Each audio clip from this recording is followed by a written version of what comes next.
برادران ملت اسلامی، السلام علیکم ورحمۃ اللہ وبرکاتہ۔ الحمد للہ وکفا وسلام علی حبیبہ المصطفى، اما بعد فاعوذ باللہ من الشیطان الرجیم، بسم اللہ الرحمن الرحیم۔ لن ینال اللہ لحومها ولا دماؤها ولكن يناله التقوى منكم، صدق اللہ مولانا العظیم۔ بارگاہ رسالت معاب صلی اللہ علیہ وسلم میں درود پاک کا ہدیہ پیش کریں۔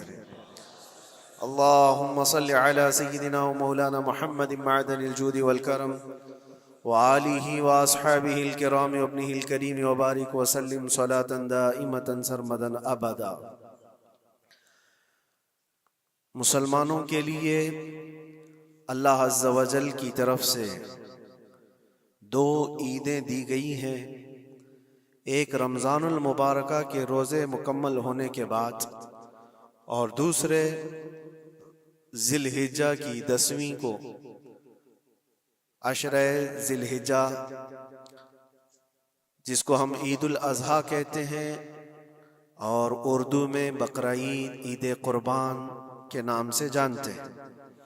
یہ دو عیدیں اللہ تبارک و تعالیٰ کی طرف سے مسلمانوں کو دی گئی ہیں۔ ان عیدوں کے دنوں میں روزہ رکھنا بھی جائز نہیں ہے، خوشیوں کے دن۔ اور یہ جو ایام چل رہے ہیں، پہلی ذی الحجہ سے لے کر 10ویں ذی الحجہ تک، اس کا ذکر تو اللہ تعالیٰ نے قرآن میں یوں فرمایا، والفجر ولیال عشر، فجر کی قسم اور 10 راتوں کی قسم۔ اور وہ 10 راتیں کون سی ہیں؟ پہلی ذی الحجہ سے لے کر 10ویں ذی الحجہ تک کی رات، یہ 10 راتیں اتنی عظمت والی ہیں کہ اللہ خود ان کی قسم فرما رہا ہے، اللہ ان کی قسم یاد فرما رہا ہے۔ اور ان ایام میں جو اعمال کیے جاتے ہیں اللہ کی بارگاہ میں مقبول ہوتے ہیں۔ یہ حرمت والے مہینوں میں سے ایک مہینہ ہے۔ زمانے جاہلیت میں بھی ان مہینوں میں جنگ و جدال نہیں کیا جاتا تھا۔ کوئی بھی جنگ چل بھی رہی ہو تو یہ مہینے آتے تو جنگ روک دی جاتی تھی، کیونکہ یہ حرمت والے مہینے ہیں۔ تو ذی الحجہ کے مہینے میں ہم اور آپ ابھی اپنی زندگی کی سانسیں لے رہے ہیں، لیکن قربانی کے متعلق جیسے کہ لوگوں کے دل و دماغ میں ایک کانسیپٹ اور پھر پھیلایا ہوا ایک کانسیپٹ اور اسلامی کانسیپٹ، تینوں میں کیا چیزوں کا فرق ہے؟ اسلام کون سی قربانی چاہتا ہے؟ لوگوں نے کیا پروپیگنڈا پھیلایا ہے؟ اور عوام کے ذہن میں کیا بیٹھا ہوا ہے؟ تینوں کو ہم تھوڑا سرسری نظر سے دیکھتے ہیں۔ سب سے پہلی چیز تو یہ ہے، اسلام جس قربانی کی بات کر رہا ہے، قرآن میں اللہ فرماتا ہے لن ینال اللہ لحومها ولا دماؤها، نہ تمہارا گوشت نہ تمہارا بہایا ہوا خون اللہ تک پہنچتا ہے، وَلَكِنْ يَنَالُهُ التَّقْوَى مِنْكُمْ، بلکہ اس کے پیچھے جو تمہارا تقوی ہے وہ اللہ تک پہنچتا ہے۔ تمہاری نیت دیکھی جا رہی ہے، تمہارا اخلاص دیکھا جا رہا ہے۔ اسی لیے کہا گیا ہے کوئی گوشت کھانے کی نیت سے قربانی کرتا ہے تو اس کی قربانی ہوگی ہی نہیں۔ گوشت کی نیت سے اگر کسی نے قربانی کیا اس کی قربانی نہیں ہے، یا پھر اگر ذبح کرنے کے بعد بیچنے کی نیت کیا گوشت میں سے کچھ حصہ، وہ تجارت کی نیت کیا ہوا ہے، تب بھی اس کی قربانی نہیں ہے۔ قربانی صرف وہ ہے جو خالص اللہ کی رضا کے لیے کرے، جو اللہ تعالیٰ نے حکم فرمایا مجھے اور اللہ کریم کے حکم پر عمل پیرا ہوتے ہوئے میں قربانی کر رہا ہوں، یہ اس نیت کے ساتھ جس نے قربانی کیا اس کی قربانی قبول ہے۔ یہ اسلام چاہتا ہے آپ کی قربانی۔ اور لوگوں کے دل و دماغ میں جو اکثر بیٹھا ہوا ہے وہ یہ ہے کہ موسم آ رہا ہے، سب کر رہے ہیں تو ہم کو بھی کرنا چاہیے۔ اور کچھ لوگ فیشن کے طور پر، کچھ لوگ بچوں کی ضد پر قربانی کر گئے۔ یہ لوگوں کے ذہن و دماغ میں بیٹھا ہوا ہے۔ نہیں میرے عزیزو، جو مالک نصاب ہے اس پر قربانی واجب ہے، یہاں تک کہ اللہ کے نبی صلی اللہ علیہ وسلم نے ارشاد فرمایا استطاعت ہونے کے بعد، مالک نصاب ہونے کے بعد جس نے قربانی نہیں کیا، حضور فرماتے ہیں وہ ہماری عیدگاہ کے قریب بھی نہ آئے۔ حضور اکرم صلی اللہ علیہ وسلم فرماتے ہیں ہماری عیدگاہ کے قریب نہ آئے. اس کے لیے دنیا میں یہ وعید ہے تو آخرت میں اس کا عذاب اور ہے. تیسری چیز جو پروپیگنڈا کیا پھیلا ہوا ہے قربانی کو لے کر، ایک بہت بڑا پروپیگنڈا ہے. اسلام کے خلاف کچھ بھی بات پھیلانے کے لیے لوگوں کو صرف ایک چھوٹی سی سوئی چاہیے کہ ان کا ایک پھیلایا ہوا یہ پروپیگنڈا کہ لاکھوں ہزاروں اینیملز اس میں کاٹ دیے جاتے ہیں، ذبح کر دیے جاتے ہیں، خون بہایا جاتا ہے، اس کا حاصل کیا ہوتا ہے؟ جیوت چیزوں کو مار دیا جاتا ہے. میرے عزیزوں، لوگ یہ باتیں تو صرف اور صرف اسلام کے خلاف کرنے کے لیے پھیلاتے ہیں، جبکہ میں آپ کو بتاؤں دنیا کے تقریباً مذاہب میں قربانی کا کانسیپٹ موجود ہے. اکثر دینوں میں وہ الگ الگ انداز ہے. کہیں بلی چڑھانا ہو گیا ہے، کہیں دیوتا کو کچھ پیش کرنا ہو گیا ہے. قربانی کا کئی جگہوں پر یہ کانسیپٹ موجود ہے، لیکن کوئی اپنے گریبان میں جھانکتا تھوڑی نہ، دوسرے کے گھر میں جھانکنے کی عادت زیادہ ہوتی. اسلام کی قربانی لوگوں کو نظر آتی ہے کہ مسلمان جتنا پریکٹیکل ہے اپنے دین پر، دنیا میں کوئی بھی اپنے دین پر اتنا پریکٹیکل نہیں ہے. کوئی بھی اپنے دین پر اس طرح پابندی سے عمل کرنے والا ملتا نہیں. جلن اسی بات کی تو ہے کہ کوئی پوسٹر نہیں لگاتے، کوئی اعلان نہیں کرتے، اور جمعہ میں پوری صفحے ان کی بھری نظر آتی. کون تمہیں پرچار کر کے جمعہ میں بلاتا ہے؟ وہ خالق کائنات کی طرف سے تمہارا جو لگاؤ ہے، وہ جو تمہیں کھینچ کر گھروں سے مسجدوں میں لاتا ہے. فتنوں کا دور ہے، اس کے باوجود جمعہ میں کوئی بھی مسجد ایسی نہیں ہوگی جو خالی پڑی ہوئی. مسلمان آج کے دور میں بھی اپنے دین پر عمل پیرا ہے، اور یہ تکلیف کا سبب بن جاتا ہے دوسروں کے لیے. اسی طرح قربانی کے ایام آتے ہیں تو کچھ ماڈرن خیالات والوں کو لا کر کے ہمارے درمیان پیش کیا جاتا ہے. وہ ایسی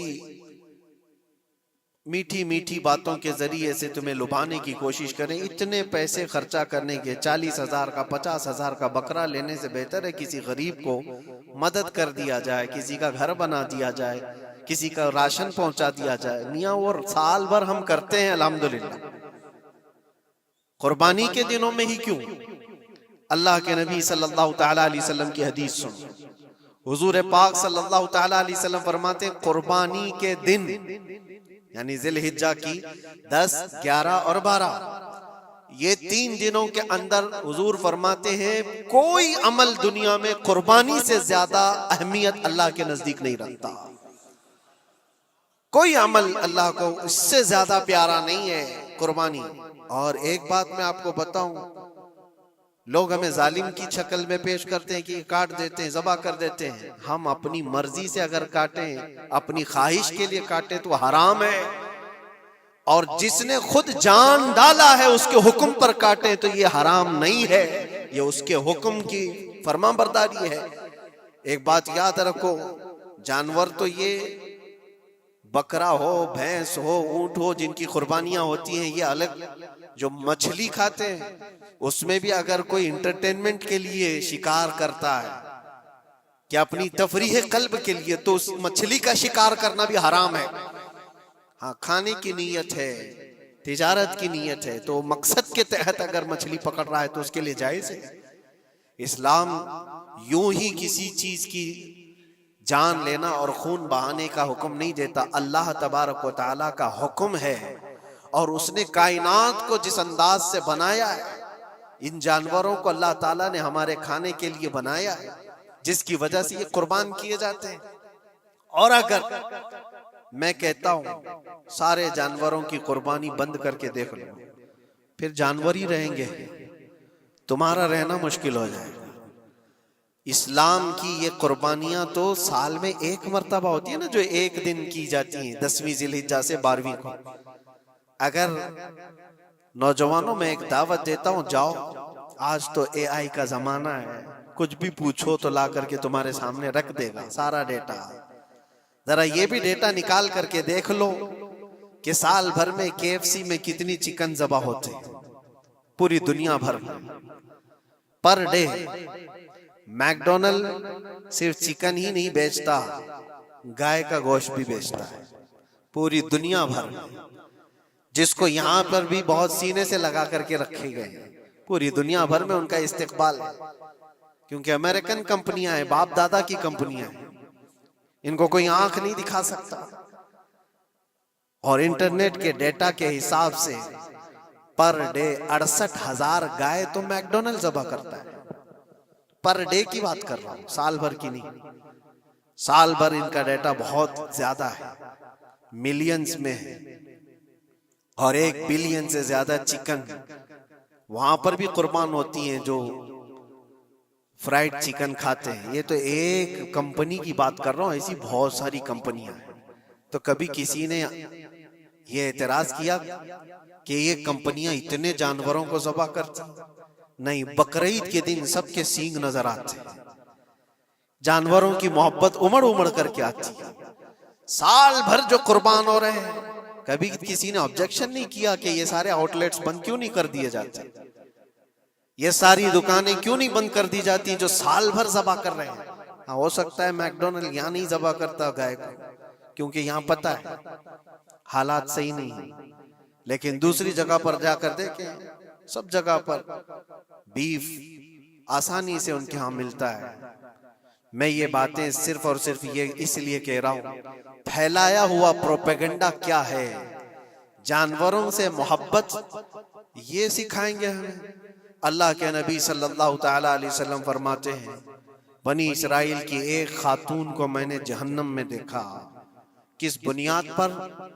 فرماتے ہیں وہ عبادت گزار تھی، زاہدہ تھی، پرہیزگار تھی، لیکن ایک بلی پالی ہوئی تھی، اور اس نے کبھی عبادت کرنی ہوتی تو 2 دن 3 دن تک اپنے کمرے میں گوشہ نشین ہو جاتی تھی اکیلی. اور اس نے اپنی بلی کو ایک جگہ پر گلے سے رسی لگا کر باندھ دی، اور 3 دن تک وہ اپنی عبادت میں رہی، مصروف رہی. اور 3 دن کے بعد اسے خیال آیا تو جا کر دیکھی بلی مر چکی تھی. حدیث پاک میں، صحیح حدیث ہے، اللہ کے نبی صلی اللہ علیہ وسلم فرماتے ہیں صرف اس بنیاد پر اللہ تبارک و تعالیٰ وہ عبادت کرنے والی عورت کو جہنم میں بھیج دیا. جو میری مخلوق پر رحم نہیں کرتا وہ رحم کے قابل نہیں ہے. یہ سکھائیں گے ہمیں جانوروں پر رحم کرنا. ہم جس جانور کو ذبح کرتے ہیں وہ اللہ کے حکم سے کرتے ہیں، اس کے علاوہ کسی بھی جانور کو ظلم کرنا، اللہ کے نبی صلی اللہ تعالی علیہ وسلم کی حدیثوں میں سے یہ ہے کہ جانور پر ظلم کرنا ذمی پر ظلم کرنے سے بڑا ہے. اور ذمی کیا ہے؟ ذمی وہ جو مسلمانوں کے ملک میں امن کے ساتھ رہنے کے لیے ریکویسٹ کیا ہوا ہو اور اسلامی حکومت اسے امن دی ہوئی ہو. اور اللہ کے نبی صلی اللہ علیہ وسلم فرماتے ہیں مسلمان پر ظلم کرنے سے زیادہ بڑا ظلم ذمی پر ظلم کرنا ہے، اور اس سے بڑا ظلم جانور پر ظلم کرنا ہے. یہ میرے آقا کے فرمان ہے. نبی اکرم صلی اللہ علیہ وسلم نے فرمایا وہ رحمت للعالمین ہے. اور ایک بڑی بات میں آپ کو بتاؤں، جو یہ پھیلایا جاتا ہے کہ جانوروں پر ظلم، سیدنا امام غزالی رحمت اللہ تعالی علیہ کی بات میں پڑھ رہا تھا، حجت الاسلام، جن کی کتابیں پڑھ کر کے لوگ اللہ کے ولی بن گئے. امام غزالی کا نام سنا ہے؟ اتنی کتابیں انہوں نے لکھا، تصوف کے امام ہیں، علم کلام کے امام ہیں، منطق کے امام ہیں، فقہ و تصوف کے امام ہیں، بے شمار علوم و فنون کے دریا بہائے ہیں. اس حجت الاسلام امام غزالی رحمت اللہ علیہ کے انتقال کے بعد ان کے بھائی نے ان کو خواب میں دیکھا اور پوچھا آپ کے ساتھ اللہ نے کیا معاملہ فرمایا؟ امام غزالی فرماتے اللہ نے مجھے بخش دیا، میری لکھی ہوئی کتابیں، میری عبادتیں، ہزاروں کو جو میں نے پڑھایا وہ شاگرد، یہ ساری چیزوں کی وجہ سے نہیں، بس ایک کام کی وجہ سے. پوچھا وہ کون سا کام؟ کہا ایک بار میں کتاب لکھ رہا تھا اور سیاہی میں قلم ڈبو کر کے لکھا جاتا تھا، اور سیاہی جو بنتی تھی وہ پھلوں کے رس سے نکال کر کے، اور لکڑی کا قلم اس میں ڈبو کر کے لکھا جاتا تھا. تو میں لکھ رہا تھا کہ ایک مکھی آ کر سیاہی پر بیٹھ گئی. میں اپنا قلم روک لیا کہ ہو سکتا ہے وہ پیاسی ہو، پی کر چلی جائے. کافی دیر تک وہ مکھی اس سیاہی پر بیٹھی رہی، اور پی کر کے جب وہ اڑ گئی تو پھر میں اپنا قلم چلاتا رہا. یہ بات تو زندگی میں آئی اور گئی. میں نے تو اس کو چھوٹا سمجھا تھا، لیکن میری موت کے بعد رب تبارک و تعالیٰ نے مجھے اٹھا کر فرمایا جس نے میری چھوٹی مخلوق پر رحم کیا بس اس نیکی کی بنیاد پر میں تجھے جنت عطا کرتا ہوں۔ ایک جانور پر رحم کرنے کی بنیاد پر، ایک جانور پر رحم کرنے کی بنیاد پر، اور حدیث پاک میں، صحیح حدیث پاک میں یہ بھی ہے، ایک طوائف تھی جس نے مرتے ہوئے کتے کو بچایا تھا پانی پلا کر، اور اس بنیاد پر اس کی بخشش ہو گئی۔ طوائف تھی اور رحم کیا جانور پر تو اس کی بخشش ہو گئی۔ میں اسلام کی وہ چیزیں تمہیں بتا رہا ہوں جو دنیا تمہارے سامنے یہ چیزیں لانے سے عاجز ہے اور قاصر ہے، یہاں تک کہ اللہ کے نبی صلی اللہ تعالیٰ علیہ وسلم نے فرمایا جانور پر اگر تم نے ظلم کیا ہے تو جس طرح سے ظلم کرو گے قیامت کے دن یہ اپنے سینگوں کے ساتھ، اپنے کھروں کے ساتھ اٹھے گا اور اسی طرح سے اس کا بدلہ بھی دلایا جائے گا، وہ تمہیں مارے گا قیامت کے دن اور بدلہ لے گا۔ یہ بھی حدیث پاک میں۔ جانور پر ہمیں اس کے چہرے پر مارنے کا حکم نہیں ہے، اس کو اس کی طاقت سے زیادہ بوجھ ڈالنے کا حکم نہیں ہے۔ اللہ کے نبی صلی اللہ تعالیٰ علیہ وسلم کے پاس ایک صحابی آئے، اونٹ پالتے تھے، کہا ایک اونٹ بہت سرکش ہو گیا ہے، اور جب اونٹ سرکش ہو جاتا ہے نا کسی کی کھوپڑی کھینچ لیتا ہے، ہاں وہ اسی وقت سر کو پکڑ لیا تو آدمی وہیں ختم ہو جائے، وہ کسی کے قابو میں نہیں آ رہا تھا، حضور کے پاس آئے، رسول پاک صلی اللہ علیہ وسلم نے فرمایا چلو میں چلتا ہوں دیکھتا ہوں۔ صحابہ کہتے ہیں حضور جب چلنے لگے تو ہمیں خوف ہوا، ڈر ہوا کہ یہ اونٹ بدک گیا ہے، سرکش ہے، کہیں کچھ نقصان نہ پہنچا ہے، اور تنہا میرے مصطفیٰ صلی اللہ علیہ وسلم آگے بڑھتے چلے گئے۔ صحابہ کہتے ہیں ہمیں ڈر لگ رہا تھا، لیکن میرے عزیزوں وہ رحمت للعالمین ہے، سب کی رحمت بن کر آئے۔ نبی پاک صلی اللہ تعالیٰ علیہ وسلم جب قریب گئے تو اونٹ کوئی سرکشی نہیں کیا، کچھ نہیں۔ حضور پاک صلی اللہ تعالیٰ علیہ وسلم کے چہرے کے پاس اپنا منہ کرتا ہے اور اپنی زبان کو چپڑ چپڑ چپڑ کرتے ہوئے اپنی زبان ہلا رہا ہے، اور حضور پاک صلی اللہ تعالیٰ علیہ وسلم ایسے سنتے جا رہے ہیں جیسے کسی دانشور کی بات سن رہے ہیں۔ پھر نبی پاک صلی اللہ علیہ وسلم اونٹ کے مالک کی طرف متوجہ ہوئے اور کہا یہ اونٹ تیری شکایت کر رہا ہے، یہ اونٹ تیری شکایت کر رہا ہے، یہ سرکش اس لیے ہوا کہ تو اس کی طاقت سے زیادہ بوجھ اس پر ڈالتا ہے اور کھانا اس کو کم دیا کرتا ہے۔ کیا یہ بات صحیح ہے؟ وہ جو بدو تھے، جو اونٹ کے مالک تھے، انہوں نے چہرہ جھکا لیا اور کہا وعدہ کرتا ہوں حضور پاک صلی اللہ علیہ وسلم سے کہ اس سے زیادہ، اس کی طاقت سے زیادہ بوجھ نہیں ڈالوں گا، اور اس کا چارہ، اس کے کھانے کا انتظام روزانہ کیا کروں گا۔ نبی پاک صلی اللہ علیہ وسلم نے اس اونٹ کی رسی پکڑی اور مالک کو دے دیا، پھر وہ اونٹ اسی طرح تابعدار ہو کر نکل پڑا۔ یہ اسلام میں میرے آقا صلی اللہ تعالیٰ علیہ وسلم کا عدل تو دیکھو، ان کی طاقت سے زیادہ کا بوجھ ڈالنے کا حکم نہیں ہے۔ اور دنیا یہ پروپیگنڈا پھیلائی ہوئی ہے کہ یہاں جانوروں کو کاٹا جاتا ہے، جو ذبح کرنے کا حکم ہے وہ اللہ کے حکم سے۔ میرے رب تبارک و تعالیٰ نے خود جان ڈالی، ہماری جان کا بھی وہی مالک ہے، جانوروں کے جان کا بھی وہی مالک ہے۔ اگر اللہ کا حکم نہ ہوتا تو ہمیں چونٹی مارنے کی بھی اجازت نہیں، اللہ کا حکم نہ ہوتا تو ہمیں کسی کو بھی قربانی کرنے کی اجازت نہیں ہوتی۔ یہ رب تبارک و تعالیٰ کا حکم ہے، تو ظاہر سی بات ہے ہم اللہ کے بندے ہیں۔ رب تبارک و تعالیٰ جانوروں کی قربانی کا حکم دیا، اس لیے ہر سال بقرعید میں مسلمان قربانی کرتے ہیں۔ اگر اللہ چاہے تو اپنے بیٹوں کی قربانی کا بھی حکم دے دے، اور دیا ہے رب تعالیٰ نے، اور وہ بھی کر کے دکھایا سیدنا ابراہیم علیہ السلام۔ اللہ تبارک و تعالیٰ اگر حکم دے تو کیا تم ایسے مسلمان نہیں ہو؟ مسلمان کا مطلب ہوتا ہے سر جھکانے والا اللہ کے حکم کے آگے، یہ نہیں پوچھے گا کہ کیوں ہے اور کیسے ہے۔ مسلم کہتے ہیں اپنا سر جھکا دیا اللہ کی بارگاہ میں، اس کے حکم کے آگے۔ اللہ تبارک و تعالی ہماری جانوں کا مالک ہے، اگر وہ چاہتا تو ہماری قربانی کا حکم دیتا، ہمارے اولاد کا، لیکن رب تبارک و تعالی نے یہ سنت ابراہیمی پر پوری دنیا کو ثواب دینے کے لیے جانوروں کی قربانی کا حکم عطا فرمایا۔ میرے آقا صلی اللہ تعالی علیہ وسلم کے پاس ایک صحابی حضرت زید بن ارقم آئے اور پوچھا یہ قربانی کیا ہے میرے آقا؟ حضور اکرم صلی اللہ علیہ وسلم نے فرمایا جس جانور کی کی قربانی کرو گے اس کے ہر بال کے بدلے تمہیں اللہ ایک نیکی عطا فرمائے گا۔ جتنے اس کے جسم میں بال ہوں گے ہر بال کے بدلے اللہ تمہیں ایک نیکی عطا فرمائے گا۔ اور حضور اکرم صلی اللہ تعالی علیہ وسلم نے یہ بھی ارشاد فرمایا کہ تم جانور کا انتخاب اچھا کرو، اس لیے کہ کل بروز قیامت پل صراط پر یہ تمہاری سواری بن کر آئے گا، جس پر بیٹھ کر تم جنت میں جا رہے ہو۔ اور لوگ یہ بھی پوچھتے ہیں ہم نے ایک بار قربانی کی ہے تو وہاں سواری کون سی والی آئے گی؟ یہ بھی ملتا ہے روایت میں، تم نے اپنی زندگی میں جو سب سے پہلے قربانی کی ہے اس پر سوار ہوگے، لیکن ہر سال کی قربانی والے جانور بھی سواری بن کر تمہارے ارد گرد آئیں گے، وہ سب ہوں گے، تم انتخاب کرو جس پر سوار ہونا چاہو۔ اسی لیے قربانی میں عیب والے جانور کی قربانی جائز نہیں، لنگڑا ہو، لولا ہو، کان کٹا ہوا ہو۔ کیوں جائز نہیں ہے؟ دنیا تو یہ سمجھتی ہے کٹنے والا جانور وہ ہونا چاہیے جو ریجیکٹڈ ہو، جس کو کاٹا جا رہا ہے وہ دنیا میں کام کے لائق نہ ہو، اس کو کاٹنا چاہیے۔ دنیا کا یہ کانسیپٹ ہے، دنیا کا تصور یہ ہے۔ لیکن نہیں، اگر کوئی اپنے استعمال کے لیے کاٹ رہا ہوتا تو میں کہتا ہاں ریجیکٹڈ مال کاٹ لو، لیکن ذبح جو ہم کرتے ہیں قربانی میں وہ اپنے لیے نہیں، وہ رب ذوالجلال کے لیے ہے۔ اسی لیے بندہ یہ دیکھے میں اپنے رب کی حضور کیا پیش کر رہا ہوں۔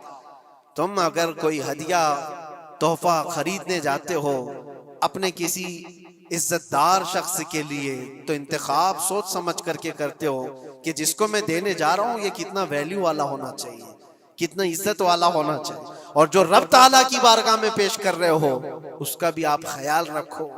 اس لیے لوگ کام چلانے کی باتیں تو بہت کرتے ہیں۔ قربانی کے متعلق کچھ باتیں ہیں جو مجھے آج عرض کرنی تھی، اس لیے میں نے آج اس موضوع پر آپ سے خطاب کیا۔ بہت سارے لوگ طرح طرح کے افواہیں بھی پھیلاتے ہیں، یہ تو ان غیر مسلموں کے اعتراضات کا میں نے جواب دیا۔ دنیا بھر میں ہمارے اوپر الزام کہ یہ لاکھوں جانوروں کو ایسی ذبح کر دیتے، کاٹ دیتے ہیں، لیکن میرے عزیزو یہی وہ دنیا ہے جو ایک طرف تو جانوروں کی حمایت اور محبت کی بات کرتی ہے، اور دوسری طرف ان کے بڑے بڑے ملٹی نیشنل کمپنیاں جانوروں کو بے دریغ ذبح کرتے ہیں، قتل کر رہے ہیں، اور کھانے میں بھی استعمال کر رہے ہیں۔ اور صرف اتنا ہی نہیں، سارے جانوروں کی کھالیں، لیدر کی بیگ، لیدر کے جوتے، لیدر کے بیلٹ، لیدر کی ٹوپیاں، لیدر کے جاکٹ سب بنا کر کے دنیا پہن رہی ہے، اور قیمتی چیزوں میں اس کو شمار کیا جاتا ہے۔ ان سے کوئی سوال نہیں کرتا کہ یہ سب چیزیں کہاں سے تم لائے، یہ سب چیزیں تم کہاں سے لائے؟ کیا بغیر کسی جانور کے ذبح کیے ہوئے اس کی کھال کا استعمال کرتے ہو؟ لیدر کا استعمال تو ساری دنیا بڑے فخر سے کر رہی ہے، حتیٰ کہ گھروں کے استعمال کرنے والے صوفے اور کرسیوں پر تک استعمال ہے، اپنی بیٹھنے والی گاڑیوں میں کار کی سیٹ پر تک استعمال ہے۔ تمہارے پہننے والے جوتے، تمہارے پہننے والے بیلٹ، تمہارے پہننے والے جاکٹ، سب جگہ تمہارا استعمال ہے۔ اور صرف میں یہ نہیں کہہ رہا کہ دنیا میں صرف مسلمان استعمال کرتے ہیں، ساری دنیا لیدر کا استعمال کرتی ہے۔ یہ لیدر کہاں سے آتا ہے؟ تو یہ دغلا پن، یہ جو ڈبل رول ہے، ڈبل سٹینڈ، ایک طرف حمایت کی بات کرنا اور دوسری طرف بے دریغ ذبح بھی کرنا، یہ سب چیزیں دنیا کو بیوقوف بنانا اور اسلام کے خلاف ایک پروپیگنڈا پھیلانا۔ لیکن اے مسلمان، ذہن و دماغ میں کسی ایسے ماڈرن کلچر کے ایسا کوئی فریفتہ ہو، اس کی باتوں میں آ کر تم یہ سوچو کہ نہیں اتنے پیسے میں قربانی کے بجائے صدقہ کر دوں، کسی غریب کو دے دوں، ناجائز ہے۔ تمہارے اوپر سے قربانی کا وجوب ختم نہیں ہوگا، وہ اسی طرح سے باقی رہے گا اور گنہگار بھی رہو گے۔ اللہ کریم سے زیادہ تم رحم کرنے والے نہیں ہو، اللہ ارحم الراحمین ہے۔ اللہ ارحم الراحمین ہے، جب وہ حکم عطا فرما رہا ہے تو کیا تمہارے دل میں اس سے بھی زیادہ رحم ہے؟ تو قربانی کے دنوں میں صرف قربانی ہی ہوگی۔ اب کچھ جو چیزیں ایسی ہیں پھیلائی گئی، دیکھیں ایک بات میں آپ کو بتاؤں، اللہ کے نبی صلی اللہ تعالیٰ علیہ وسلم رحمت للعالمین ہے، سب کا ماننا عقیدہ ہے، وہ رحمت للعالمین رسول صلی اللہ علیہ وسلم نے خود اپنے ہاتھوں سے قربانی فرمائی، اور ایک دو نہیں، 100 اونٹ آئے تھے، جس میں سے 63 اونٹوں کو میرے آقا صلی اللہ علیہ وسلم نے نحر فرمایا۔ 63 اونٹوں کو خود حضور نے ذبح فرمایا، اور اس کے بعد حضرت علی مرتضیٰ شیر خدا رضی اللہ تعالیٰ عنہ کو دیا، باقی کے اونٹوں کو تم ذبح کرو۔ نبی پاک صلی اللہ تعالیٰ علیہ وسلم نے یہ جو 100 اونٹوں کو ذبح فرمایا تھا یہ اپنے حج کے موقع پر، اور اس کے علاوہ ایک حدیث پاک میں یہ بھی ہے، حضور اکرم صلی اللہ علیہ وسلم نے جو 2 چت کبرے بکرے ذبح کیے تھے۔ چت کبرے کس کو کہتے ہیں؟ 2 کلر والے، بلیک اینڈ وائٹ جو ہوتے ہیں، ابلق ان کو کہتے ہیں عربی میں۔ 2 مینڈے ذبح فرمائے، ایک نبی پاک صلی اللہ تعالیٰ علیہ وسلم نے اپنی جانب سے قربان فرمایا، اور دوسرا پوری امت کی طرف سے قربان فرمایا۔ یہ رسول پاک صلی اللہ تعالیٰ علیہ وسلم کے، اسی لیے تو میں عرض کرتا ہوں میرے عزیزو، ہمارے امام نے سچ کہا، جو نہ بھولا ہم غریبوں کو رضا، یاد اس کی اپنی عادت کیجئے۔ قربانی سال میں 1 مرتبہ ہو رہی ہے، رسول پاک صلی اللہ تعالیٰ علیہ وسلم قربان کر دیتے اپنے نام سے، وہ تو کیا ہی، لیکن قیامت تک آنے والی اپنی امت کی طرف سے بھی خود اپنے ہاتھ سے قربانی فرمائے۔ آج امت یہ پوچھتی ہے میرے عزیزوں، قربانی کے لیے 1400 سال پہلے تمہارے رسول نے تمہاری جانب سے قربانی کی، اور اللہ نے جس کو استطاعت دی، جس کو طاقت دی، میں یہ چاہتا ہوں کہ تمہارے اوپر جو قربانی واجب ہے اپنی قربانی کرو، ساتھ میں ایک اور قربانی میرے مصطفیٰ کی طرف سے کرو، حضور اکرم صلی اللہ علیہ وسلم کی طرف، جبکہ ان کے احسان کا بدلہ پوری امت نہیں ادا کر سکتی، لیکن ہم ہدیہ تشکر کے طور پر اپنی طرف سے پیش کر سکتے ہیں۔ اور کچھ لوگوں نے یہ سمجھ رکھا ہے، ایک بکرا لے کر کے آتے ہیں پورے گھر والوں کی طرف سے قربانی، ایک بکرا پورے گھر والوں کی طرف سے قربانی۔ میرے عزیزو، بکرا ایک آدمی کی طرف سے ہی قربان ہوگا جو مالک نصاب ہے۔ گھر میں اگر 4 لوگ مالک نصاب ہیں تو چاروں پر قربانی ہے، شوہر پر بھی، بیوی پر بھی، بیٹے پر بھی، جو مالک نصاب ہے۔ مالک نصاب کا مطلب کیا ہے آپ جانتے ہیں؟ جس کے پاس 52.5 تولہ چاندی یا 7.5 تولہ سونا یا اس کے برابر کی قیمت ہو، دونوں میں سے کسی ایک کے برابر کی قیمت ہو۔ اس زمانے میں آپ کیلکولیٹ کر لو 52.5 تولہ چاندی کی قیمت کیا ہو سکتی ہے۔ اتنی اگر تمہارے پاس رقم ہے، اتنی مالیت ہے تمہارے پاس، تو تم مالک نصاب ہو اور تمہارے اوپر قربانی واجب ہے۔ قربانی تمہارے اوپر واجب ہے، اور قربانی واجب ہونے کے لیے سال بھر پیسے ہونا ضروری نہیں، قربانی کے دنوں میں اگر وہ مالک نصاب ہوا تب بھی اس پر واجب ہے۔ زکوٰۃ کا حکم الگ ہے، قربانی کا حکم الگ ہے، اور پورے گھر کی طرف سے ایک بکرا قربان کیا تو کسی کا بھی نہیں ہوا۔ اگر 4 لوگ گھر میں رہتے تھے اور چاروں کی طرف سے ایک بکرا ذبح کیا اور چاروں کا نام لیا گیا ہے تو کسی کے نام سے قربانی نہیں ہوئی، کیونکہ پرٹیکولر ایک ہی کی طرف سے قربانی ہو سکتی ہے۔ ہاں، بڑے جانور میں 7 حصے ہو سکتے ہیں، وہ اونٹ ہوا یا بیل بھینس، یہ جو بڑے جانور ہیں ان جانوروں میں 7 حصے ہو سکتے ہیں، اور ان میں شریک ہونا جائز ہے۔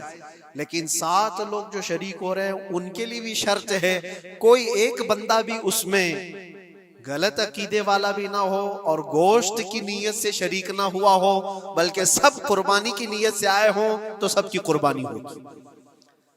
یہ خیال بھی رہے، ضروری ہے۔ اب حالات ایسے آ گئے کہ سب کے لیے ایک بکرا لینا اگر طاقت کے بھر نہیں ہے، استطاعت نہیں ہے، تو وہ بڑے جانور میں حصہ لے سکتے، جہاں پر یہ قربانیاں ہو رہی ہیں شریک ہو سکتے۔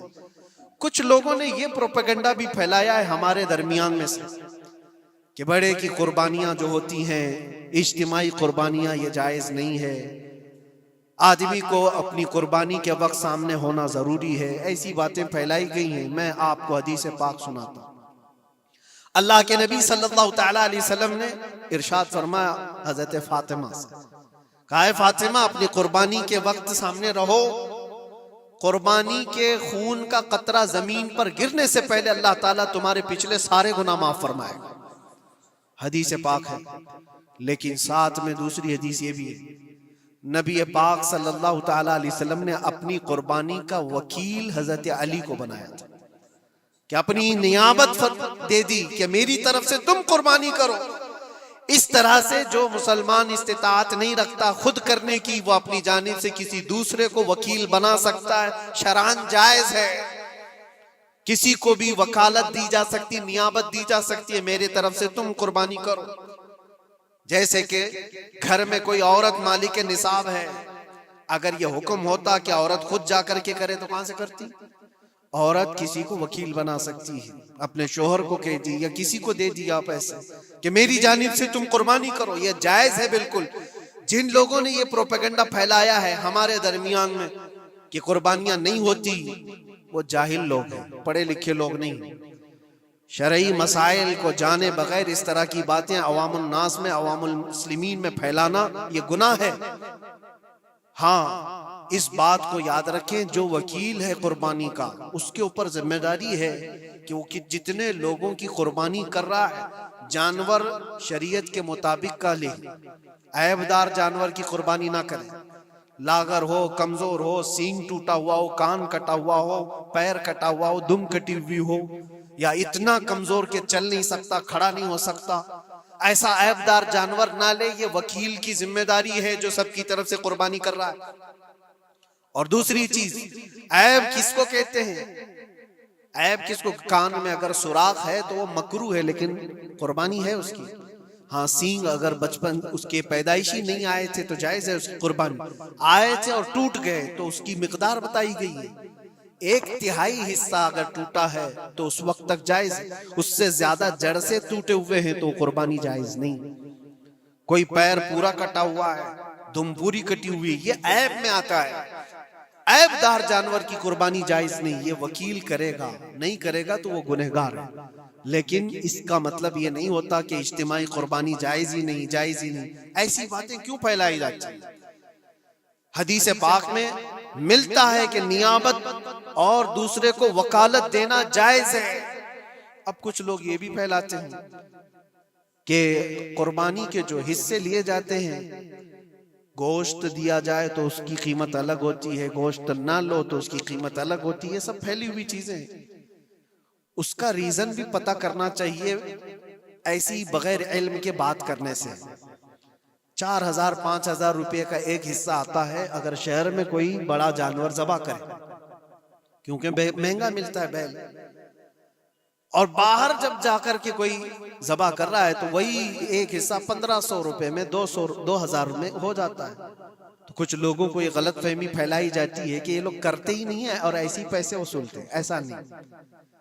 دور دراز کچھ علاقے ایسے ہیں، بنگال ہے، اڑیسہ ہے، اور بھی کئی علاقے بہار کے، جہاں پر بڑے جانور نہایت ہی سستے دام میں ملتے ہیں، بلکہ وہاں پر جانوروں کی قیمت صرف 5,000 6,000 اور 10,000 کے نیچے ہوتی ہے، بڑے جانوروں کی جو ہم نے دیکھے ہیں۔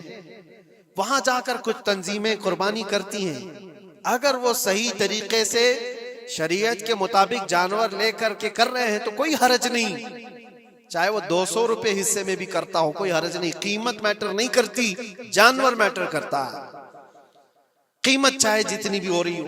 اس چیز کو آج وضاحت کرنا ضروری تھا، اس لیے میں نے آپ کے سامنے بیان کیا۔ غلط فہمیوں میں نہ پھیلے، غلط فہمیاں نہ پھیلائیں، خود بھی بچیں۔ ہاں افضل کیا ہے؟ افضل تو یہ ہے کہ اللہ نے تم پر واجب کیا، تم جاؤ اپنے ہاتھ سے کرو، تم جاؤ، کیونکہ حدیث پاک میں ملتا ہے کہ تم اپنے ہاتھ سے قربانی کرو اگر طاقت رکھتے ہو، اس کے خون کا قطرہ گرنے سے پہلے تمہارے پچھلے سارے گناہ اللہ معاف فرمائے گا۔ یہ افضل ہے۔ یہ ساری باتیں تھیں جو عید قربان سے ریلیٹڈ تھیں۔ اللہ کریم ہم سب کو اس کی رضا کے لیے قربانی کرنے کی توفیق عطا فرمائے۔ لیکن ساتھ میں ایک بات یہ بھی یاد رکھیں، جب بندہ قربان کر رہا ہوتا ہے تو اس کے اندر یہ نیت بھی ہو، جیسے سیدنا ابراہیم علیہ السلام کو اللہ تعالیٰ نے کیا فرمایا تھا؟ 4 پرندے لو، ان کو ذبح کرو، ان کے سر اپنے پاس رکھو، ان کا قیمہ بنا کر 4 پہاڑوں پر رکھاؤ، اور پھر ان پرندوں کا نام لے کر کے بلاؤ، وہ زندہ ہو کر کے آ جائیں گے۔ کیونکہ ابراہیم علیہ السلام نے اللہ سے پوچھا تھا کہ اللہ تم مرنے کے بعد لوگوں کو زندہ کیسے کرتا ہے، میں دیکھنا چاہتا ہوں۔ تو رب تعالیٰ ان کو پریکٹیکل دکھانا چاہ رہا تھا کہ جاؤ ٹھیک ہے، ذبح کرو 4 پرندے اور ان کا قیمہ بنا دو، سر ان کے اپنے پاس رکھ لینا، اور ان کا قیمہ 4 پہاڑوں پر رکھ کر آؤ، اور پھر آ کر ان سروں کے پاس کھڑے ہو کر ان پرندوں کے نام لے کر بلاؤ، وہ آ جائیں گے۔ ابراہیم علیہ السلام نے اسی کیا، 4 پرندے لیے تھے۔ کیا کیا لیے تھے آپ کو میں بتاؤں، ایک مرغا تھا، ایک کوا تھا، ایک کبوتر تھا اور ایک مور تھا۔ پرندوں کے نام یاد رکھ لیں، کوا ہے، مرغا ہے، کبوتر ہے اور مور ہے۔ چاروں کو ذبح کیا، ان کے سر اپنے پاس رکھے اور جسم کے سب قیمہ بنا دیا اور 4 جگہ پر مکس کر کے ان کو رکھا ہے۔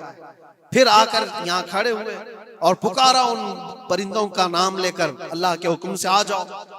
وہ قیمہ ہوا میں اڑا، جسم بنا اور ویسی بغیر سر کے اڑتا ہوا آیا اور اپنے اپنے سر سے جڑ کر کے وہ زندہ پرندہ ہو گیا۔ قرآن پاک میں یہ ہے موجود، 3 پارے میں رب تبارک و تعالیٰ نے فرمایا وَإِذْ قَالَ إِبْرَاهِيمُ رَبِّ أَرِنِي كَيْفَ تُحْيِي الْمَوْتَى قَالَ أَوَلَمْ تُؤْمِنْ قَالَ بَلَىٰ قَالَ وَلَٰكِنْ لِيَطْمَئِنَّ قَلْبِي قَالَ فَخُذْ 4 مِنَ الطَّيْرِ فَصُرْهُنَّ إِلَيْكَ ثُمَّ اجْعَلْ عَلَىٰ كُلِّ جَبَلٍ مِّنْهُنَّ جُزْءًا ثُمَّ ادْعُهُنَّ يَأْتِينَكَ سَعْيًا وَاعْلَمْ أَنَّ اللَّهَ عَزِيزٌ حَكِيمٌ۔ یہ اللہ تبارک تعالیٰ نے پورا قرآن میں فرمایا کہ ابراہیم علیہ السلام نے یہ جو کیا۔ اب سنیے، سبع سنابل شریف میں میر عبد الواحد بلگرامی رحمۃ اللہ علیہ لکھتے ہیں کہ 4 پرندوں کا جو انتخاب ہوا تھا نا، 4 پرندے جو چنے گئے تھے، کون سے تھے؟ کوا، مرغا، کبوتر، مور۔ اصل میں جو ہے ان کی ہر ایک کی ایک خاصیت ہے۔ کوا لالچی بہت ہوتا ہے، کوا لالچی بہت ہوتا ہے۔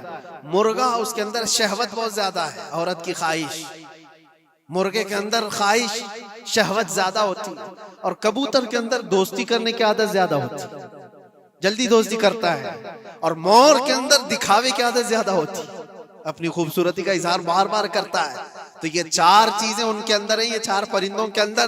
صوفیہ اکرام فرماتے ہیں در حقیقت آپ کو حکم تھا ان جانوروں کو ذبح کا نہیں تھا، کوے کی لالچ کو ذبح کرو، مرغے کی شہوت کو ذبح کرو، اور بنا وجہ کے کبوتر کی جو دوستی ہے ہر ایرے غیرے سے، اس دوستی کے کو قطع کرو، اور مور کے دکھاوے کی عادت کو ذبح کرو۔ یہ 4 بری عادتوں کو ذبح کرو تو اللہ کی قدرت کے مشاہدے دیکھنے ملیں گے۔ در حقیقت وہاں پر صوفیہ اکرام میں فرماتے ہیں، اور یہی بات ہے کہ شیطان کو جب کنکریاں مارنے کے لیے حجاج جاتے ہیں، وہ تو ایک پلر ہے جس کو کنکریاں مارتے ہیں، وہاں ایک پلر ہے، اس پلر کو کنکریاں مار کر کے آتے ہیں۔ لیکن میرے عزیزو، تصور یہ ہونی چاہیے زندگی بھر جو شیطان مجھے بہکاتا ہے میں اس کو کنکریاں مار رہا ہوں۔ اگر تمہاری نیت صالح ہوئی اور کنکری لگ گئی تو یقیناً زندگی بھر شیطان کی شرارتوں سے محفوظ ہو جاؤ۔ تم نے اپنے شیطان کو زخمی کر دیا، اسی لیے جس کا حج قبول ہو جاتا ہے اس کی کنکری وہاں سے اٹھا لی جاتی، ورنہ تو 40 لاکھ لوگ 70 کنکریاں مار کر کے آئیں تو پہاڑ بن جانا چاہیے، لیکن کوئی پہاڑ نہیں ہوتا وہاں کنکریوں کا، جا کر دیکھیں، نہ ہی اس کو اٹھایا جا رہا ہے۔ لیکن حدیث پاک میں جس حاجی کا حج قبول ہوتا ہے اس کی کنکریاں اٹھا لی جاتی ہیں، وہ شیطان کو لگ چکی ہے۔ تو نیت کا دار و مدار ہے، اسی لیے سب سے پہلے میں نے آیت یہی پڑھی، رب تعالیٰ فرماتا لن ینال اللہ لحومها ولا دماؤها ولکن ینالہ التقوی منکم، ہرگز ہرگز تمہارا گوشت، تمہارا بہایا خون اللہ تک نہیں پہنچتا، بلکہ اس کے پیچھے جو تمہاری خالص نیت ہے، جو تقوی ہے، وہ اللہ تک پہنچتا ہے۔ قربانیوں میں یہ نیت کرو کہ رب تبارک و تعالیٰ میں اپنی ساری خواہشات کو ذبح کر رہا ہوں، مولا مجھے بری خواہشات سے زندگی بھر محفوظ فرما دے۔ وآخر دعوانا ان الحمدللہ رب العالمین۔ السلام علیکم۔